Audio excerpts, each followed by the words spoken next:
Fight షూటింగ్లో junior NTR కాలికి గాయం. యంగ్ టైగర్ జూనియర్ ఎన్టీఆర్ గురించి అందరికీ విదితమే. ఆయన మాత్రం ఎప్పుడు చూసినా కానీ సినిమా కెరియర్లో చాలా బిజీగా ఉంటాడని చెప్పడంలో ఎలాంటి సందేహం లేదు. ముఖ్యంగా చెప్పాలంటే జూనియర్ ఎన్టీఆర్ సినిమాకి చాలా ఎఫెక్ట్ పెడుతూ ఉంటాడు. ఇక ఆ సినిమా ఏ రేంజ్లో ఆడుతుందో కూడా మనందరికీ విదితమే. అయితే మరి ఇదంతా కూడా పక్కన పెడితే ఇప్పుడు మాత్రం అసలు విషయం ఏంటంటే జూనియర్ ఎన్టీఆర్ RRR మూవీ తర్వాత తన నెక్స్ట్ ప్రాజెక్ట్ అయిన అద్భుతమైన మూవీ కొరటాల శివగారి దర్శకత్వంలో నటిస్తున్న దేవరా మూవీ అనేది తెలిసిందే కదా. మరి ఈ మూవీలో మాత్రం మోస్ట్ వైలెంటెడ్గా జూనియర్ ఎన్టీఆర్ కనిపించబోతున్నారు. అది కూడా డ్యూయల్ రోల్లో. మరి ఈ డ్యూయల్ రోల్లో జూనియర్ ఎన్టీఆర్ ఎలా అలరిస్తాడు అనేది మాత్రం అందరిలో ఉత్కంఠగానే ఉందని చెప్పడంలో కూడా ఎలాంటి సందేహం లేదు.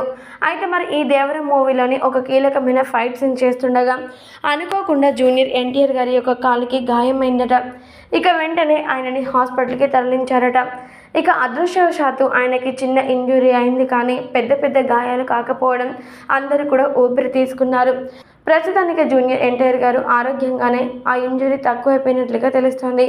ఏదైతే నేను జూనియర్ ఎన్టీఆర్ గారు ఇంత అద్భుతంగా సినిమా రంగంలో ముందుకు సాగిపోవడం అందరినీ కూడా ఎంతగానో సంతోషానికి గురి చేస్తుందని చెప్పాలి.